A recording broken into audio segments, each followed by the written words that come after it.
Friends, आज हम पढ़ेंगे क्लास 7th एनसीईआरटी साइंस का चैप्टर नंबर 3 का पार्ट नंबर 2। सबसे पहले हमारे चैनल को सब्सक्राइब बेल आइकन को जरूर दबाएं। तो चलिए पढ़ते हैं।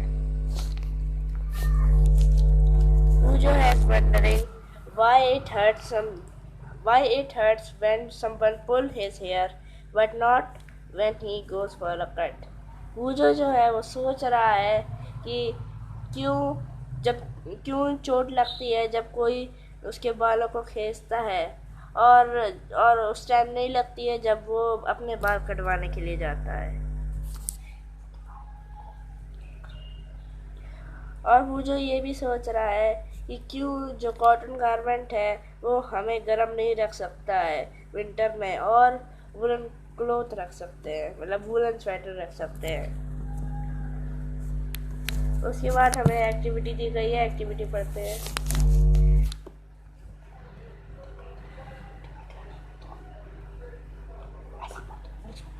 Debate among your classmates whether it is fair on the part of human to rear sheep and then chop off their hair for getting wool। यहाँ पे एक एक्टिविटी दी गई है, उसके आगे का पढ़ते हैं। आगे दिया गया है सिल्क फाइबर जो है वो एनिमल फाइबर भी कहलाते हैं। सिल्क वॉर्म जो है वो सिल्क फाइबर को स्पिन करते हैं। जो रियरिंग होता है सिल्क वॉर्म का, जिससे सिल्क हमें मिलता है, उसे सेरिकल्चर कहते हैं। Find out from your mother and grandmother the kind of silk sari they have.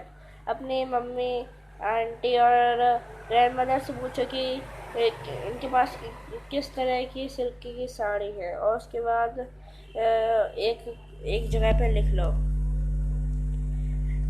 इससे पहले कि हम प्रोसेस को पढ़ें कि जैसे हमें सिल्क मिलता है, तो सबसे पहले हमें उसकी इंटरेस्टिंग लाइफ की हिस्ट्री को पढ़ना होगा।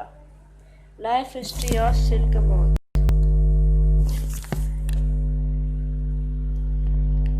जो फीमेल सिल्क मोथ होती है वो अंडे देती है, और जिससे वो हैच होता है। वो जब फूटते हैं तो फिर उन्हें कैटरपिलर और सिल्क वॉर्म कहा जाता है। वो बड़े होते हैं, और जब कैटरपिलर जो है वो अपनी लाइफ हिस्ट्री के अगले स्टेज में जाता है तो उसे प्यूपा कहते हैं। फिर वो एक नेट बना लेता है ताकि वो पकड़ा रहे। उसके बाद वो अपने सिर से दूसरी तरफ वो अटका रहता है।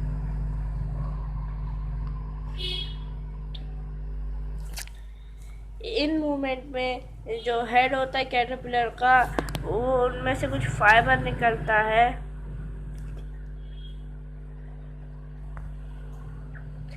प्रोटीन का, जिससे जो है वो हवा का जो एक्सपोजर जो है वो हार्ड हो जाता है और वो सिल्क फाइबर बन जाता है। जल्दी कैटरपिलर जो है वो अपने आप को सिल्क फाइबर से कवर कर लेता है और प्यूपा में बदल जाता है। इस कवरिंग को कोकून कहा जाता है। उसके बाद जो डेवलपमेंट होता है प्यूपा का मोथ में, वो कॉटन के अंदर होता है, जो फिगर 3.9 में दिया गया है। सिल्क फाइबर जो है उनका इस्तेमाल सिल्क क्लॉथ को वीविंग करने के लिए होता है। क्या तुम सोच सकते हो कि जो सॉफ्ट सिल्क यार्न है वो स्ट्रॉन्ग होता है स्टील के थ्रेड से। जो सिल्क यार्न जो थ्रेड होता है वो हमें सिल्क मोथ के कोकून से मिलता है। यहाँ बहुत सारे वैरायटी के सिल्क मोथ होते हैं जो बहुत अलग अलग एक दूसरे से दिखते हैं, और सिल्क यार्न जो होता है उनका वो कोर्स होता है, कभी स्मूथ होता है, कभी शाइनी होता है। इसलिए तसर सिल्क, मूगा सिल्क और कोसा सिल्क जो है वो हमें कोकून से मिलता है, जो अलग अलग तरीके के मोथ से होता है। जो ज़्यादातर कॉमन सिल्क मोथ है वो मलबेरी सिल्क मोथ है। जो सिल्क फाइबर है कोकून का मोथ से वो बहुत सॉफ्ट होता है, लस्ट्रस होता है और इलास्टिक होता है। इसे हम ब्यूटीफुल कलर में डाई कर सकते हैं। तो चलिए फ्रेंड्स आगे बढ़ते हैं। सेरीकल्चर और जो कल्चर होता है सिल्क वर्म का, वो बहुत पुराना काम है इंडिया में। इंडिया जो है वो इंडिया में बहुत सारा सिल्क आता है कमर्शियल स्केल में। उसके बाद हमें एक एक्टिविटी दी गई है, collect pieces of silk cloth of various type and paste them in your scrapbook. You can find them in tailor shop among the heap of waste cut pieces.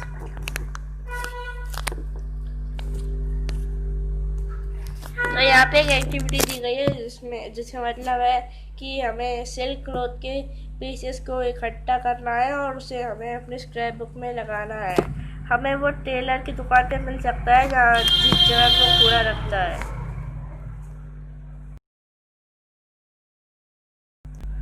उसके बाद लिखा है कि हमें अपनी मम्मी की मदद लेनी है, आंट की या फिर टीचर की, और अलग अलग सिल्क का बताना है कि जैसे कि mulberry silk, tussar silk, eri silk, मूंगा सिल्क और भी बहुत सारे सिल्क, और उनको जो है कंपेयर करें इन टेक्सचर को कि वो किस तरीके से दिखते हैं सिल्क और आर्टिफिशियल सिल्क में, और कुछ आर्टिफिशियल सिल्क के पीसेस लेके और उसमें सिंथेटिक फाइबर कितना मिला हुआ है। ट्राई करें और कलेक्ट करें इन पिक्चर्स को और डिफरेंट मोथ को भी, जिनके कैटरपिलर जो हैं वो अलग अलग तरीके के सिल्क देते हैं। उसके बाद एक और एक्टिविटी दी गई है, silk thread and pure silk thread. एक हमें आर्टिफिशियल सिल्क थ्रेड लेना है और एक सिंथेटिक लेना है, नहीं प्योर सिल्क थ्रेड लेना है, और इनको बहुत सावधान पूर्वक जला देना है। क्या तुम कोई अलग अलग स्मेल की नोटिस करोगे? अब एक वूलन फाइबर को केयरफुली जलाओ तो उसका क्या वो आर्टिफिशियल सिल्क की तरह उसकी स्मेल आती है या फिर प्योर सिल्क की तरह? क्या तुम एक्सप्लेन कर सकते हो कि ऐसे क्यों है? To remember when the cocoon stage is reached in the history of silk moth, try the following activity। तो हमें इस एक्टिविटी का इस्तेमाल करना है। उसके बाद एक और एक्टिविटी दी गई है, जो फिगर 3 फोटोकॉपी करनी है और उसकी अलग अलग लाइफ हिस्ट्री के पिक्चर को काटना है और उसे कार्डबोर्ड या चार्ट पेपर पर लगाना है, उनको जंबल करना है। उसके बाद उन्हें करेक्ट सीक्वेंस में अरेंज करो और उसके बाद ये देखो कि सबसे पहले कौन जीतता है। तो हम उसकी लाइफ हिस्ट्री को अपनी तरह अपने ओन वर्ड में लिख सकते हो, उसे अपने स्क्रैप बुक में लिख लो। उसके बाद यहाँ पे दिया गया वो पढ़ते हैं। इंडिया में जो वुमेन जो है वो बहुत सारी इंडस्ट्रियल एक्टिविटी में इन्वॉल्व है जो सिल्क प्रोडक्शन से रिलेट होती है। इनमें से सिल्क वर्म की रियरिंग है और रीलिंग है सिल्क की कोकोन से, और एक प्रोसेस है रॉ सिल्क का फैब्रिक्स में। उनके एंटरप्राइज से वो नेशनल इकोनॉमी को बढ़ाते हैं। चाइना जो है वो पूरी दुनिया में सबसे आगे है। जो इंडिया में भी ज़्यादातर सिल्क होता है।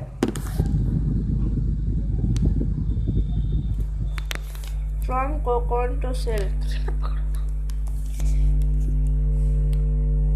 सिल्क पाने के लिए मोथ को पाया जाता है और उनके कोकोन को कलेक्ट करा जाता है ताकि हमें सिल्क थ्रेड मिले। रेयरिंग सिल्क मोथ, जो फीमेल सिल्क मोथ है वो अपने अंडे देती है एट ए टाइम। तो एग जो हैं वो स्टोर करे जाते हैं और उनके कपड़ों की में या पेपर की स्ट्रिप में, ताकि वो सिल्कवर्म फार्मर को बेच, और फिर वो सिल्कवर्म फार्मर को बेच दिए जाते हैं। ये फार्मर जो है वो हाइजेनिक कंडीशन में रखते हैं और सुटेबल कंडीशन में रखते हैं टेम्परेचर और ह्यूमिडिटी के में, जिससे लार्वा जो है वो एग से निकलते हैं। ये तब होता है जब मलबेरी ट्री जो होती है उनमें बहुत सारे अच्छे तरीके के लीव्स आती है। जो लार्वा जैसे कैटरपिलर कहा जाता है या सिल्कवर्म कहा जाता है, वो दिन रात खाते रहते हैं और वो अपना साइज बढ़ाते रहते हैं। उसके बाद यहाँ लिखा गया है डिस्कवरी ऑफ सिल्क।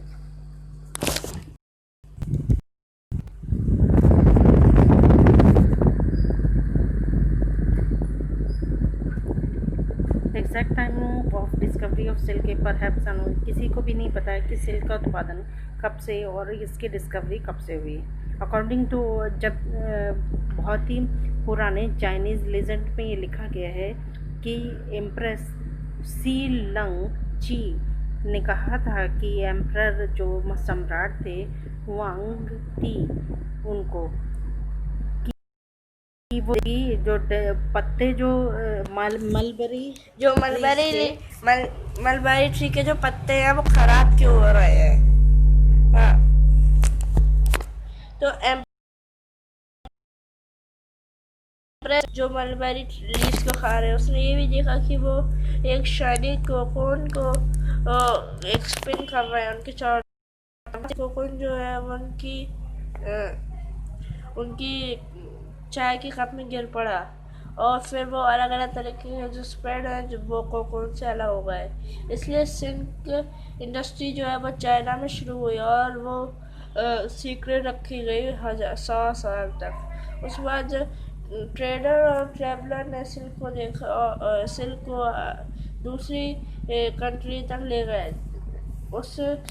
जिस रास्ते से वो गए थे उसे अभी भी सिल्क रोड कहा जाता है। अब आगे बढ़ते हैं। क्लीन बैम्बू ट्रे में रखा जाता है और वो जिसमें फ्रेशी चॉप्ड मलबेरी की पत्ती भी रखी जाती है। 25 से 30 दिन के बाद कैटरपिलर जो है वो खाना निकालते हैं और एक बैम्बू के टिनी चैम्बर में चले जाते हैं जो कोकोन को स्पिन करने के लिए। छोटी छोटी रेकोटिन जो है वो ट्रे में मिलती है जिससे कोकोन जो है वो अटैच हो जाती है। कैटरपिलर सिल्कवर्म है वो कोकोन को बनाता है जिससे सिल्क मोथ बनता है। प्रोसेसिंग सिल्क जो कोकोन का पायल है उसका इस्तेमाल सिल्क फाइबर को ऑब्टेन करने के लिए होता है। जो कोकोन जो है उसे सन के अंदर रखा जाता है और उसे बॉयल करा जाता है या फिर स्टीम करा जाता है। जो सिल्क फाइबर जो होते हैं वो बाहर निकल जाते हैं। जो प्रोसेस होता है उन्हें निकालने का उसे रीलिंग द सिल्क कहते हैं। रीलिंग जो है वो स्पेशल मशीन में की जाती है जिससे जो है वो थ्रेड और फाइबर जो है वो कोकोन से अलग हो जाते हैं। सिल्क फाइबर को उसके बाद से सिल्क थ्रेड में बदला जाता है जिससे सिल्क क्लॉथ बनते हैं जो टेलर बनाते हैं। उसके बाद यहाँ एक कुछ लिखा हुआ है वो पढ़ते हैं। पहली जो है वो ये जानना चाहती है कि जो कोकोन का जो थ्रेड है और जो सिल्क का जो थ्रेड है वो स्पन